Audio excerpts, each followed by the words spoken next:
And this is where great teams and great, senior leadership teams are built, where, everyone or most of the people on that team, really trust each other and they consistently show up for one another. When you don't know the people who are working for you or with you, then it becomes very transactional. And my argument on this is that leadership is not transactional. Management can be transactional at times, but leadership is not. It's relational. This word just jumps out to me when you talk about full contact leadership and how we can and can't have it based upon those relationships.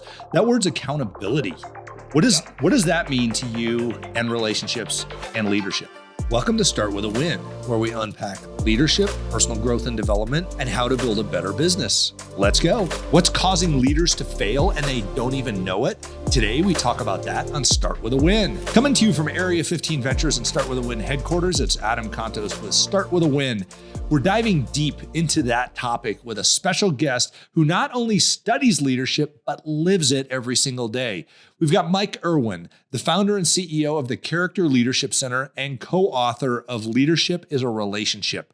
Mike is a West Point graduate, a decorated combat veteran with 3 tours, and holds a master's degree in positive psychology. He's not just talking about leadership theory. He's been on the battlefield and in the boardroom applying these principles. He's worked with everyone from Fortune 500 companies like Amazon and PwC to the Boston Celtics and Special Forces units. Get ready to hear some amazing stories and insights on why putting people first is not just a nice idea, but a game-changing strategy. Mike, welcome to Start With a Win. Hey, thanks so much, Adam. Fired up for the conversation. Right on. First of all, I want to say thank you for your military service and all you've done for our veterans. I know you do a lot of work, both with, like West Point, as well as, different people in the United States to help grow leadership and ensure our veterans are in a good place. So why don't you take us back to how you started in leadership? Because you have a really interesting background graduating from West Point and even teaching there, things like that. Give us a flyover of your leadership experience and how you got to where you are today. Yeah, so for me, it started when I was young. I had a former Marine who was my Little League baseball coach, Tom Nyland, and the seeds were planted young between my parents and then, playing sports and having mentors in my community on my paper route. I used to deliver papers every day for 5 years. So you meet lots of interesting people. And I think that's where the seeds were planted young. It really manifested at West Point when I applied and I went to the U.S. Military Academy at West Point and I joined the Corps of Cadets. And so that was 4 intense years of leadership development. Then really since then, in many ways, it's been a bit of a blur, but the major sort of turning point for me was when after my 3rd combat deployment, the Army selected me to go back to grad school. And I studied leadership, resilience, and positive psychology at the University of Michigan. And then I went back and taught leadership and psychology at West Point. So that was really some of the major stops along the journey, but from a younger age and then in the military and then really getting a chance to study it for 2 years as a grad student and then go teach it. That's awesome. I'll tell you, I had a paper route too. Growing up as a kid, there's nothing like the discipline of getting up early in the morning and folding newspapers and putting rubber bands on them or in bags and delivering those bad boys every single day. That'll build some resilience and grit in you. Yes, it does. Let's get into you co-authored a book called Leadership is a Relationship. And it's not often you see those 2 words together, but they mean so much together. And I think this is really important. It's going to be the foundation for so much that we talk about today. Why did you write that book? And, what does the title mean? Yeah. So it actually started from my time in grad school that I just referenced. So 2009 to 11. So for 2 years, I was at grad school. And in positive psychology, what we learned was that the number one driver, the number one predictor of life satisfaction is the quality of your social relationships in life. So family, friends, teammates, coworkers, neighbors, roommates, the people that you do life with. And so I actually wrote a paper in 2010 as a grad student called Leadership as a Relationship. And that was really an exploration of the relationship often that people feel between themselves and like their political leaders or like leaders in their country. And that was like where the beginning of the process started for me. And then I went out and co-authored my first book called Lead Yourself First. And so that came out in 2017. And I thought for sure, hey, 1 book, that's it. But then during COVID, there was a lot of time not traveling and a lot of time to sort of reflect and think. And I realized, a lot of people have been asking that question. Hey, are you going to write a second book? And my answer was always no. I contributed to one book and that's good. And then I realized that there was an opportunity, especially during COVID, when we saw, all the physical distancing and the separation of people, and the realization that, hey, as life starts to resume and to look like normal again, whenever that was going to be, that there was going to be a real need to help leaders think through the role that relationships play in a post-COVID world, because a lot of people had been conditioned over a 2-year period, to kind of be afraid of people and to be separate from people and to work remotely all the time. And to me, it became a really interesting question to explore during COVID of, hey, as a leader, how do I need to ensure that I am continuing to prioritize the relationships I have with the people on my team, the people that I lead, so that I can be the best leader and the best teammate that I can possibly be. Do you think, and I mean, you mentioned a few things there that actually kind of crash into each other. Obviously, COVID and relationships immensely crash into each other, especially with this, this remote work environment. And I know we're going through this discussion, like with the federal government, of remote work. And, a lot of people are like, I don't want to go return to office, but all the leaders are going, you need to be face to face with people in order to be able to lead them and have those relationships with them. What do you think one of the biggest implications to that conflict were during COVID? I mean, did you see any tangible declines or anything like that when it came to leadership and relationships because we weren't face to face? For sure. I mean, I heard this a lot and had the chance to work with leaders from lots of different companies, larger companies, down to small ones here locally. And, people would say often things like, hey, you know what? I'll be honest with you. I just can't really be empathetic for this person on my team who is not doing that great of a job, because I've never met him and I don't even really know him. So you heard this over and over again about when you don't know the people who are working for you or with you, then it becomes very transactional. And my argument on this is that leadership is not transactional. Management can be transactional at times, but leadership is not. It's relational. And that's a big part of what separates leadership from management, is that leaders get into, and maybe not as much from your time in the Marines, mine in the Army, where, we call it full contact leadership, where, you're expected as the officer, the senior NCO, to go check on your soldiers' barracks and see how they're living. I mean, that's full contact leadership. So that might be a little bit too much, for the civilian world, but geez, to not know anything other than maybe where someone went to school or where they're from, and what their job title is. And hey, here your goals are. Like, when there isn't that understanding of them as a person, it's really hard to get the best out of them. And it's hard for them to feel any sort of desire to do more than kind of the bare minimum for you. Right. That's fascinating. And you talk about full contact leadership, this word, and I know I think it's chapter 1 in your book. This word just jumps out to me when you talk about full contact leadership and how we can and can't have it based upon those relationships. That word's accountability. What does that mean to you and relationships and leadership? So this is a big one that a lot of people are talking about this right now, because this is the thing that I think not a lot of people want to address. And that is the reality, especially in a largely remote work environment, where there's a lot of people who kind of do the bare minimum, and so they're questioning, like, hey, how do I hold somebody accountable? We don't want to lose them. I want to invest in them and help them to grow and help them to contribute more to the team. But boy, is it tough. So for me, accountability really is about the capacity and the ability for a leader or a person, because this can be, again, for parents or, a whole bunch of different walks of life. But how do you, as a teammate, but especially as a leader, let people know that you have high expectations for them, and that when they're not meeting those expectations or they fall short of them, that number one, it's okay, you're not perfect. But number two, it's also not okay, because I want to help you get better, and I want our team and our organization to get better. And so to me, it's those tensions there of acknowledging that, unless someone keeps making mistake after mistake after mistake, or they cut corner after corner, right, then that's a character flaw. But people are going to make mistakes.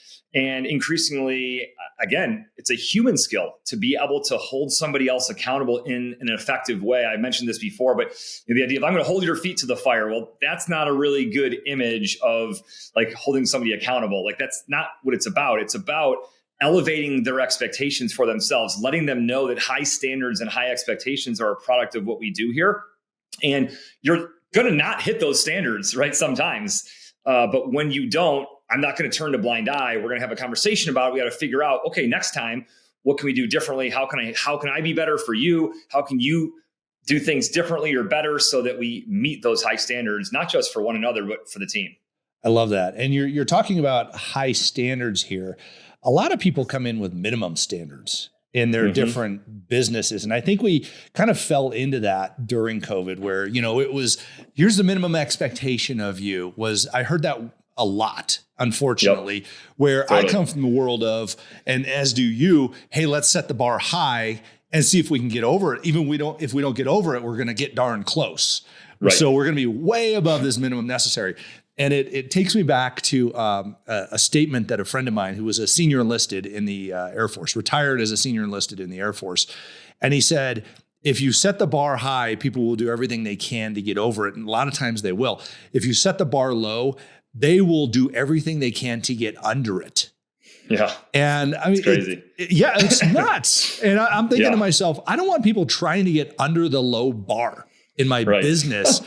I mean, give me your perspective on how do we set the bar and how do we, through these relationships, help people understand that they can try really hard and get over that high standard versus just being mediocre or less? So I'm a huge believer that most people are not really aware of their full potential. This has been something that I've learned myself often through ultra running and endurance running. I just ran the JFK 50 miler a few months ago. Wow.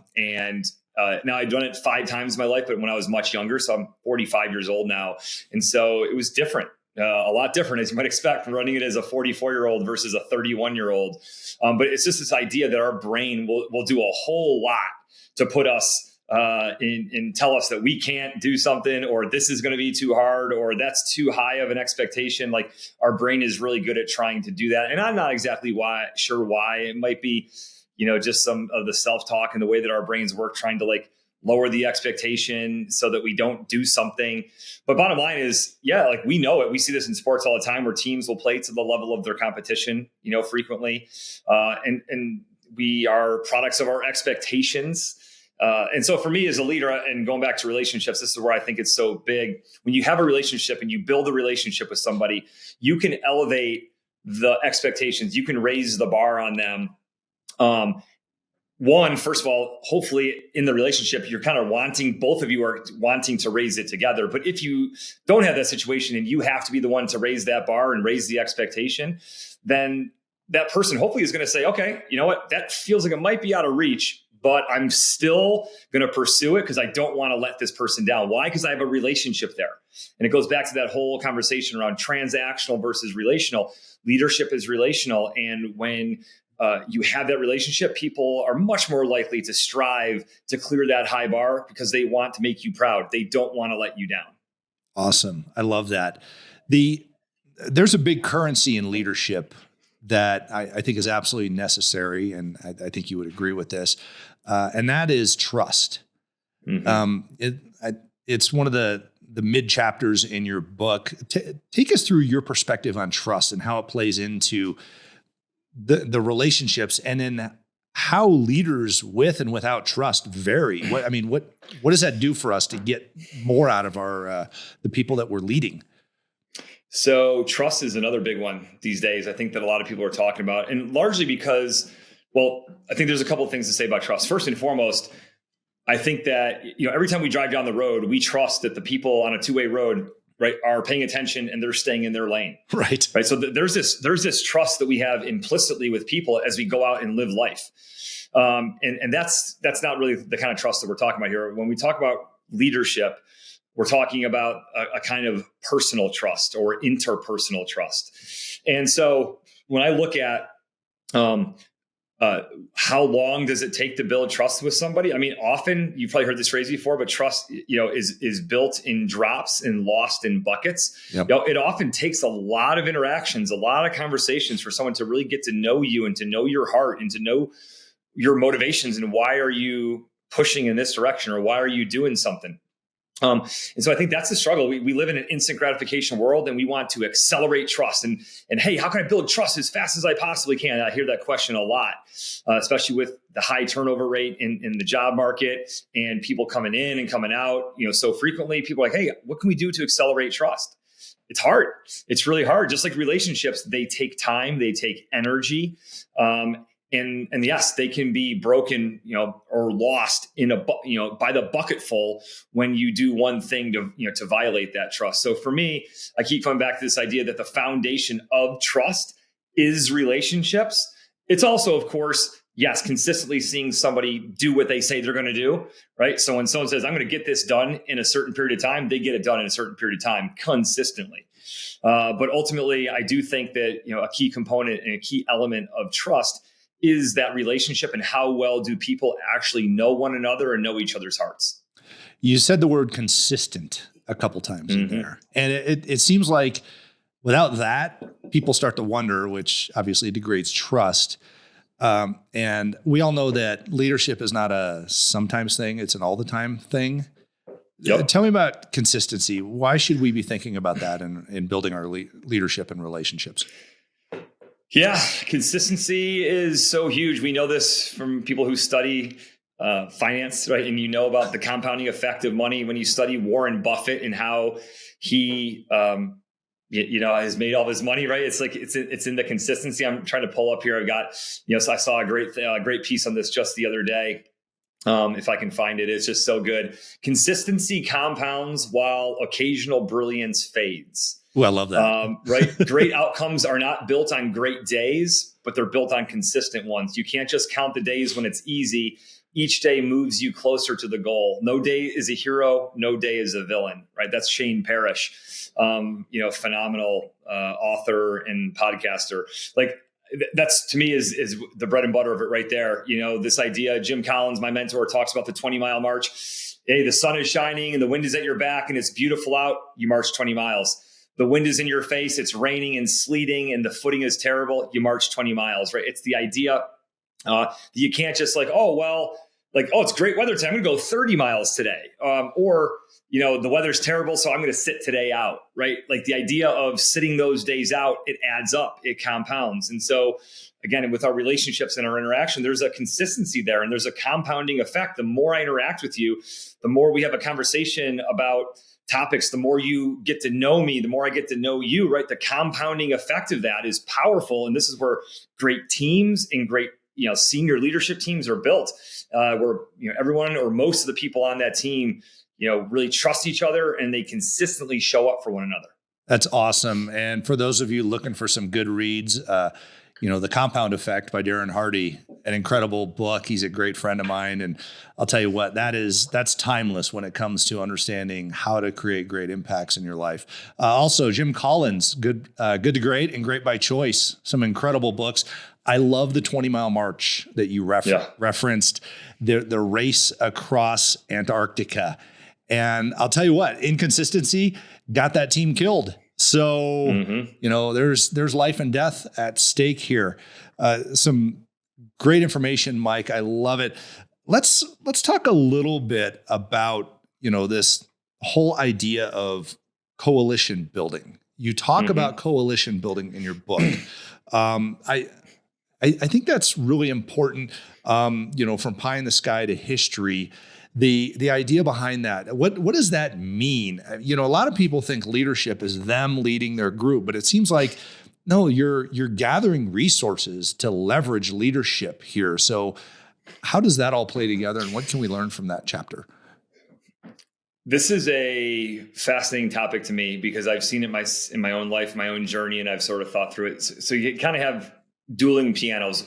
One is this idea that we need buy-in. And as a leader, your job is not to tell people what to do, right? It's to kind of point them in a vision and then watch them, kind of with creativity and all these skills, these human skills come together to do something amazing.